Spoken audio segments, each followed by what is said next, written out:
The ground trembles. Not from thunder, from footsteps. Too many. Too close. Horses scream in the dark. Steel scrapes against stone. Men gasp for air they cannot find. Someone drops a shield. It vanishes beneath boots before it ever hits the ground. Orders are shouted, then swallowed, lost in the roar of something vast.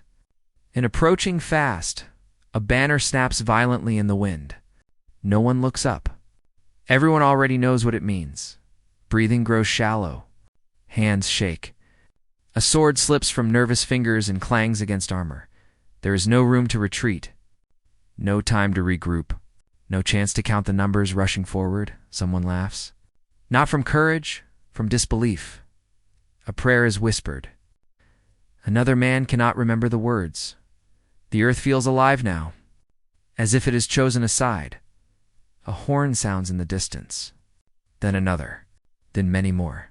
The noise is overwhelming. Endless, unstoppable eyes widen as the realization finally hits. They are completely surrounded. Not hundreds, not thousands, something far worse. And in that suffocating moment, as fear settles heavier than armor, one impossible truth hangs in the air like a curse left unfinished. How could anyone survive what comes next? The year is 1177. The Eastern Mediterranean is a fractured world, torn between faiths, kingdoms, and ambitions that refuse to coexist peacefully. For nearly a century, the Crusaders stayed small. Fragile Christian realms carved into the Levante have existed in constant tension. They are surrounded by far larger powers, their borders unstable, their survival dependent on alliances, discipline, and luck. To the south and east rises a force unlike any seen before. A unified Muslim power under a single commander, strategic, patient, relentless. His armies move with confidence now. Supply lines are secure. Cities fall without prolonged resistance. His reputation alone is often enough to shatter morale before battle even begins. The kingdom of Jerusalem, by contrast, is weak. Its population is small. Its resources stretched thin. Its leadership inexperienced or worse. Divided at its center stands a young king, brilliant, determined, and painfully aware of the ticking clock hanging over his life and reign. His condition is whispered about, but never spoken aloud in public. Weakness in this world invites annihilation. The location where everything converges is unremarkable at first glance. A dry region of rolling ground near the coast. No great city, no mighty fortress, just open land, dangerously open land. Strategically, it is a crossroads. Whoever controls it can threaten supply routes, raid deep into enemy territory, or cut off reinforcements with ease. Rumors spread quickly. Enemy forces are on the move. Numbers are unclear. Intentions uncertain. Messengers arrive late. Reports contradict one another. Some say the threat is exaggerated. Others insist it is already too late. Commanders argue quietly. Soldiers wait. Villagers flee. Everyone senses it. Something is coming. And yet, official orders remain cautious. There is hesitation, doubt. The weight of responsibility presses heavily on those forced to decide whether to fight or retreat. No one truly understands how close they are to disaster, or how thin the line is between survival and total collapse. Because when history looks back at this moment, it will not see hesitation. It will not see confusion. It will only see an outcome so improbable that even chroniclers would struggle to explain it without sounding like liars. They are not legends yet. Not symbols. Not names carved into stone. They are simply men standing in the heat, adjusting straps, wiping sweat from their eyes, pretending not to notice how small their force truly is. Most of them have marched for days, some for weeks. Their armor bears the marks of travel more than battle.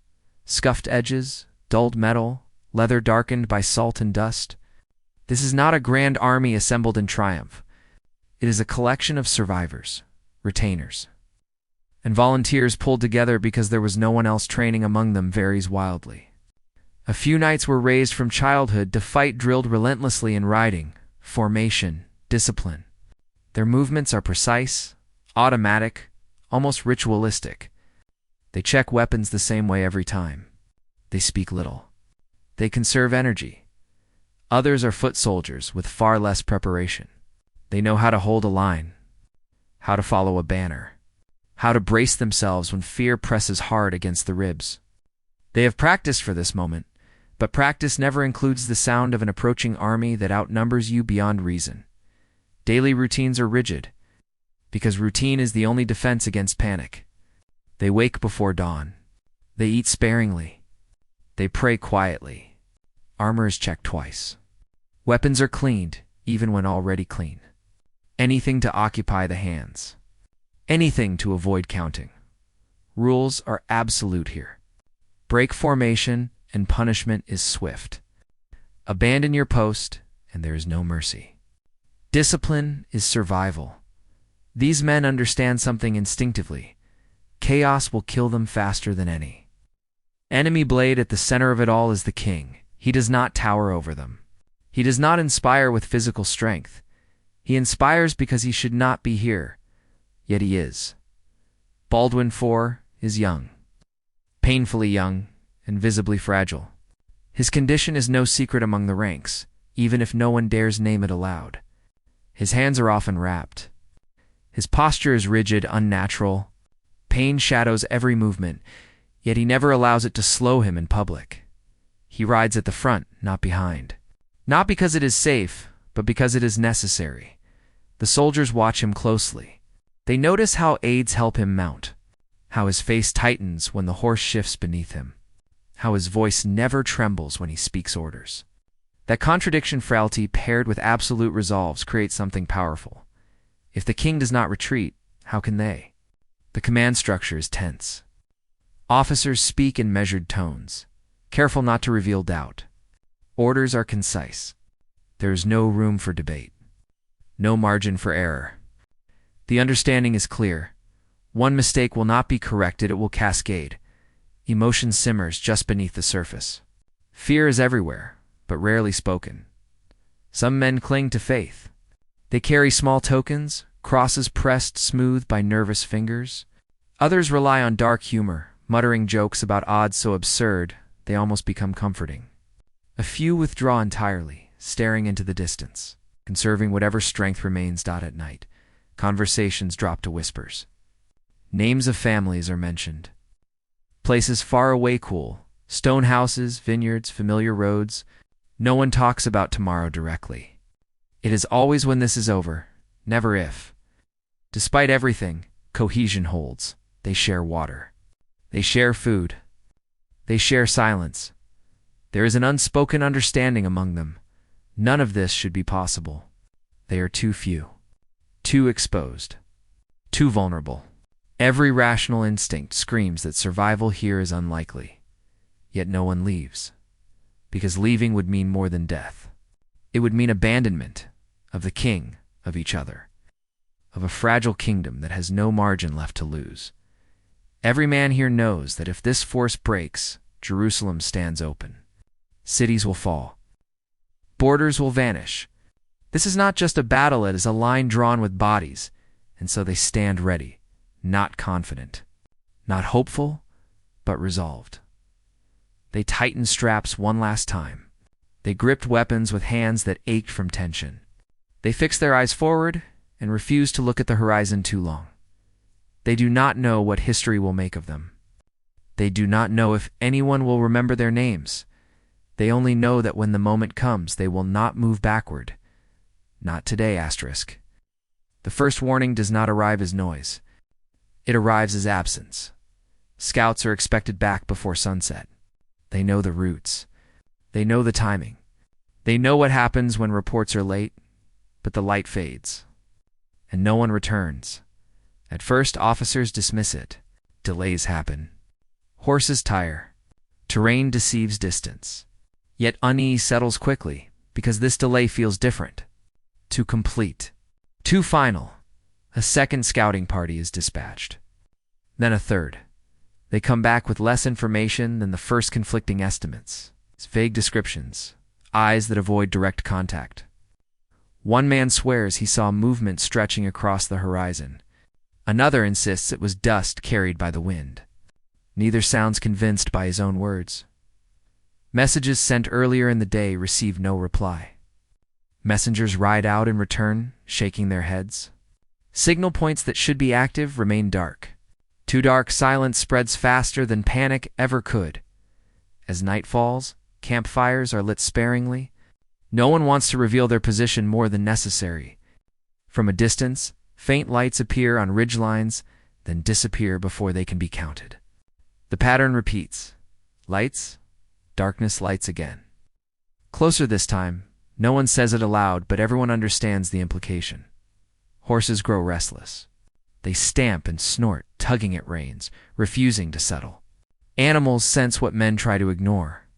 Several must be calmed repeatedly. One breaks free and runs blindly into the dark before anyone can stop it. The wind carries sound now. Not clear words, just fragments. A horn far away cut short. Metal striking metal once, then silence. Footsteps that fade too quickly to follow. Guards report shapes moving where there should be none. Officers instruct them to stay focused, to stop imagining threats in shadows. But even the officers keep glancing into the darkness longer than necessary. At dawn, the tension tightens. A messenger arrives breathless, his horse lathered in sweat.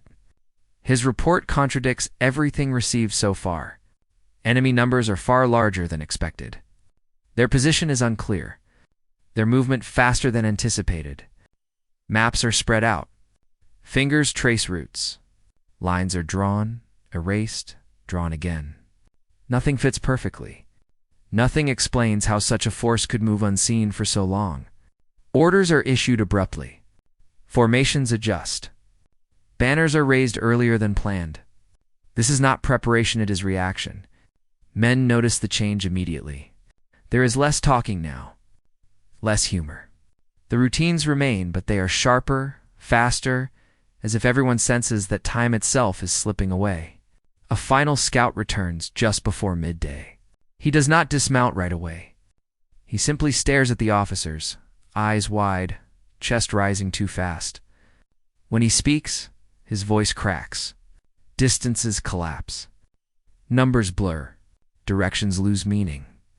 He keeps repeating one word. Everywhere. No clarification follows. None is asked for. The officers exchange glances that say more than any command. Their faces harden. Decisions are made quickly now, without discussion. There will be no retreat, no delay. Some men cross themselves. Others grip weapons tighter. A few close their eyes, not in prayer, but in preparation. The air feels heavier, as if pressing down on armor and bone alike. Even breathing requires effort. Sweat runs cold despite the heat. Then the land itself seems to change. The wind shifts direction.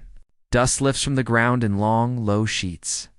Visibility drops slightly, not enough to blind, just enough to obscure distance. Just enough to hide movement. Somewhere beyond sight, something vast is aligning. Orders come one last time, short, clipped, final. Hold formation. Do not break. Do not pursue without command. The men take their positions. No one speaks now. They listen instead. And in that strained stillness, with warning signs exhausted and answers still missing, one undeniable truth settles over the line like a shadow cast too large to escape. Whatever is coming is already far closer than anyone expected. Asterisk, it does not begin with impact. It begins with sound. A low vibration travels through the ground, so subtle at first it could be mistaken for wind. Boots feel it before ears do. A dull, rolling pressure, spreading outward, growing heavier with every heartbeat. Then the horns cry out. Not one. Not too many dash-layered, overlapping, echoing from different directions. Some are distant. Others feel impossibly close. Their notes stretch and warp in the air, collapsing all sense of space. Dust lifts from the ground in thick sheets. The horizon blurs. Shapes emerge and vanish again, swallowed by movement. It becomes impossible to tell where one line ends and another begins. Orders are shouted. They collide with one another. They fracture. They vanish. Men strain to hear commands they already know by heart. Formation tightens by instinct, not instruction. Shields rise. Weapons come forward. Breathing becomes loud inside helmets, uneven, frantic. Then the pressure hits. Not as a single strike, but as weight. A force pushing from multiple directions at once. Horses scream and rear, their panic spreading instantly through the ranks. Armor slams into armor. Someone stumbles. Another grabs him before he falls completely, hauling him upright without a word. Visibility collapses. Dust fills mouths and eyes. Every inhale burns. The world narrows to what exists within arm's reach: the back of a shield, the edge of a shoulder, the dull gleam of metal moving too fast to follow. Time loses shape. Seconds stretch. Minutes compress. There is motion everywhere, yet no clear direction, just surge and resistance, push and counterpush. Lines bend, but do not break. Not yet. A banner appears briefly through the dust, snapping violently. Then it disappears. Someone shouts its name. Someone else shouts for silence. The noise never obeys. Horns sound again closer now, then abruptly stop. The sudden absence is jarring. For a heartbeat, everything falters. The pressure eases slightly. Confusion ripples through both sides, felt but not understood. Men glance around, searching for cues for certainty. That is when it happens. A subtle shift. A hesitation, not retreat something stranger. The force pressing them stutters, as if its momentum has tripped over itself. The sound changes. Where there was once a constant roar, gaps appear, moments where only breathing and clashing metal remain. Commands come sharply now, clearer, urgent. The line moves not confidently, not aggressively, but forward, because standing still suddenly feels more dangerous than advancing. Boots dig into the ground. Shields press outward. Voices rise together, not in triumph, but in defiance. The dust thickens again, but movement has direction now. The pressure shifts from all sides to fewer. The overwhelming weight that threatened to crush them begins to redistribute, uneven, stable. Men notice it without understanding it. Someone shouts that the line is holding. Someone else shouts that it shouldn't be. Sound peaks, then fractures. A horn calls once more in the distance. It is cut off mid-note, swallowed by chaos. The vibration beneath their feet weakens, like thunder rolling away instead of closer. Then, as suddenly as it began, it ends. No signal announces it. No command explains it. The pressure is simply gone. Dust settles slowly, revealing space where there should be bodies. Ground marked by churned earth and discarded equipment, but no clear front. No clear enemy line. Just absence. Men stand frozen, weapons raised, waiting for the next surge that does not come. Seconds pass. Then more. The wind moves through the field, carrying away dust, carrying away sound. Armor creaks as soldiers shift weight, unsure whether to advance or brace.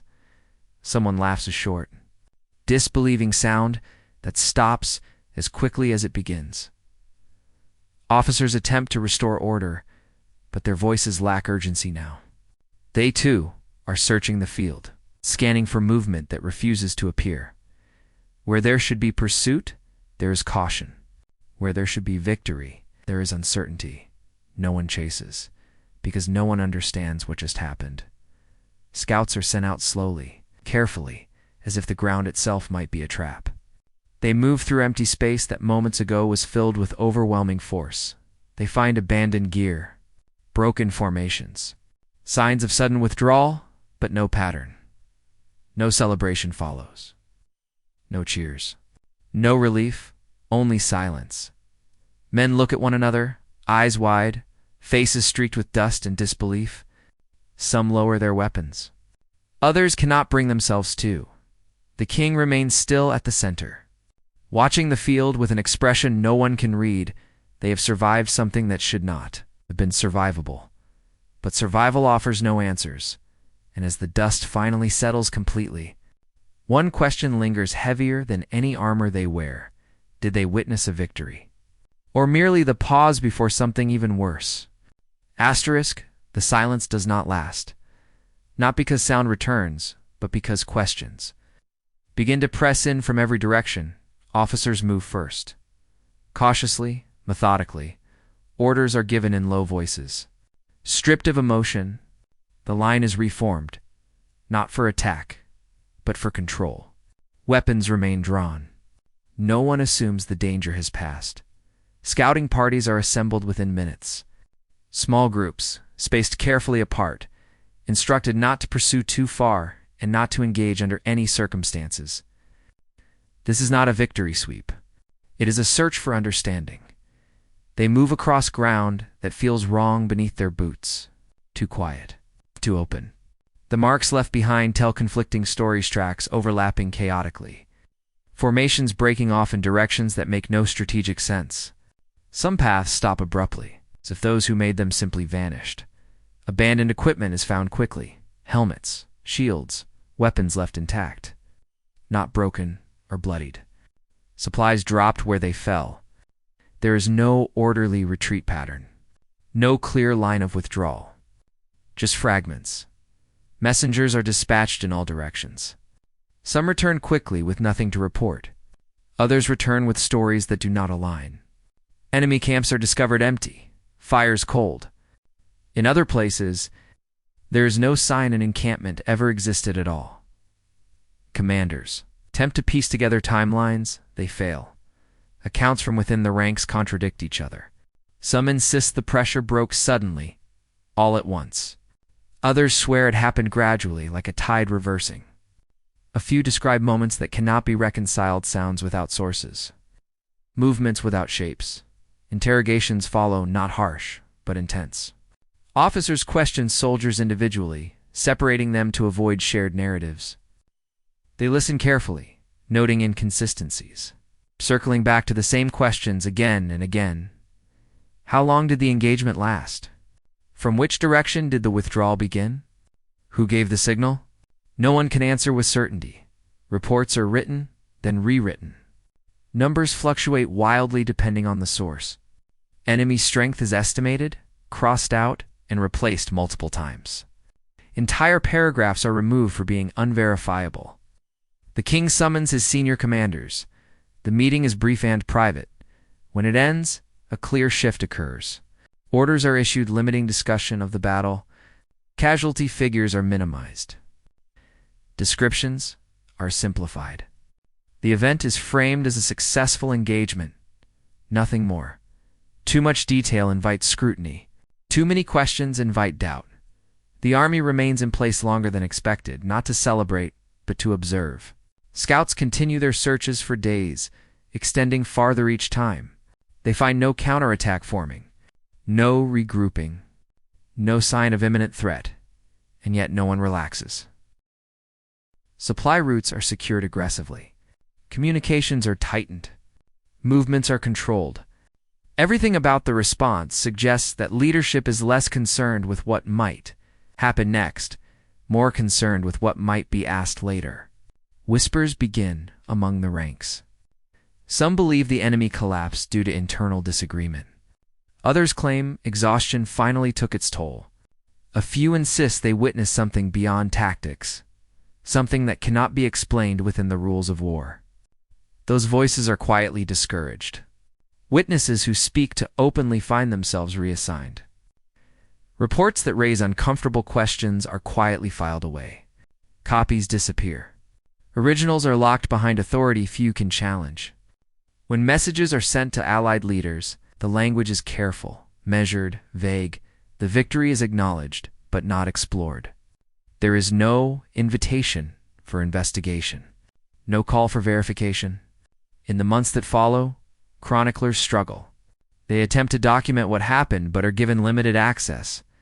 Names are omitted, numbers softened, descriptions stripped of detail until the event barely resembles what those present remember. What remains is an official version that explains everything and nothing. a victory without clarity, a battle without a cause, an outcome without a mechanism, and beneath it all, a growing sense that something important has been deliberately left unsaid. Because wars are remembered not only by what is recorded, but by what is quietly erased. And whatever truly happened at Montgisard, it was something powerful enough to make even the victors uneasy about telling the full story. Asterisk with official explanations.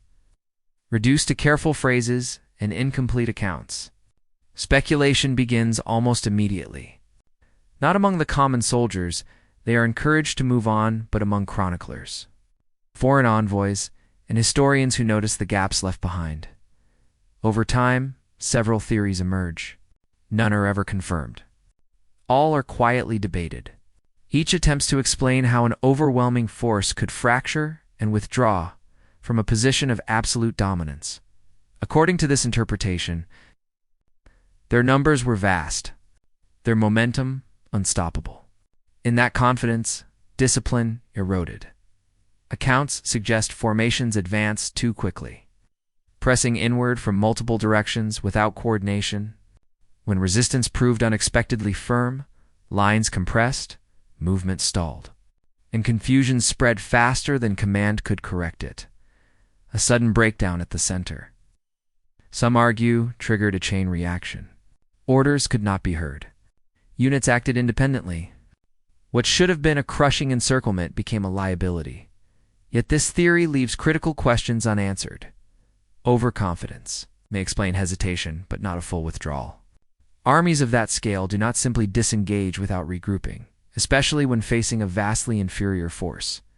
And no record exists of attempts to reassert control once the pressure eased. Something else appears to have accelerated the collapse. Others focus on the land itself. They argue that geography played a decisive role: subtle slopes, uneven ground, and narrow approaches that favored defenders once formations compressed. A perfectly timed counter-movement may have exploited a structural weakness, turning numerical superiority into congestion. Supporters of this theory point to inconsistencies in reported directions of advance. Enemy units may have interfered with one another, blocking movement at critical moments. But here, too, contradictions arise. Contemporary maps do not indicate terrain severe enough to cause such disruption, nor do they explain the suddenness of the withdrawal, or why the enemy failed to reorganize at a safer distance. Terrain may have influenced events, but it cannot fully account for the scale of what occurred. A more unsettling theory centers on morale. Some accounts describe a moment of hesitation that spread rapidly through the attacking force. A perception not of defeat, but of uncertainty. A fear that something had gone wrong beyond recovery. This theory suggests that rumors, misinterpreted signals, or the sudden loss of key commanders triggered panic. In massive armies, fear can move faster than orders.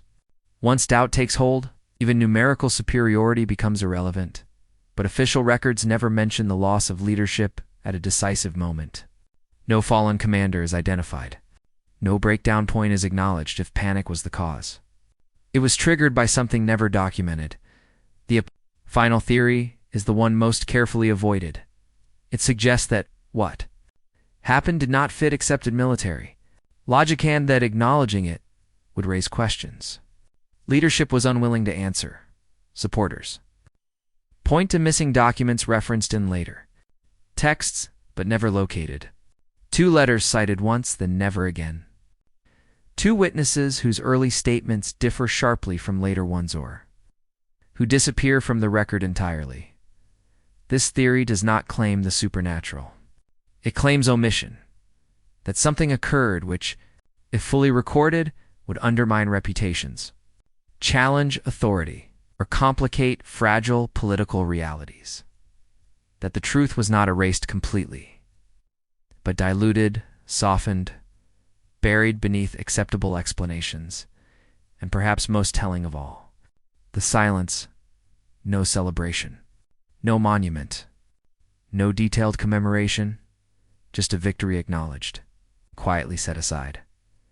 because some events resist explanation not because they are impossible, but because the cost of explaining them is too high, and Montgisard remains one of those events suspended between fact and omission, waiting for a truth that history never quite allowed to surface.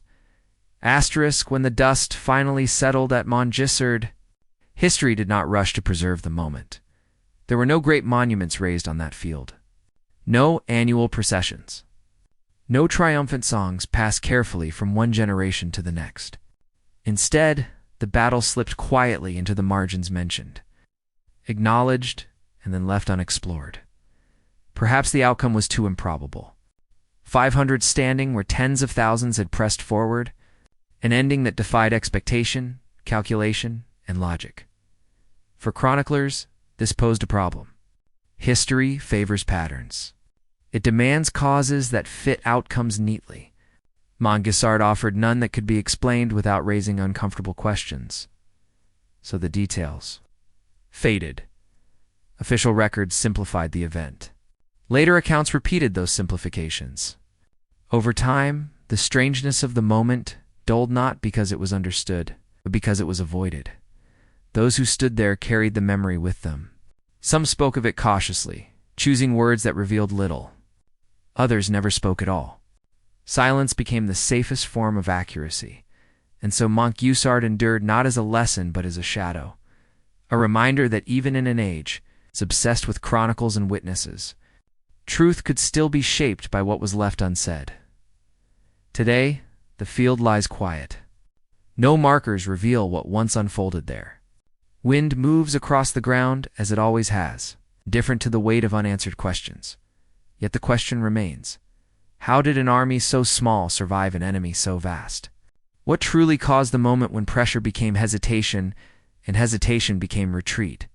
Was it strategy, chance, fear, or something history chose not to name?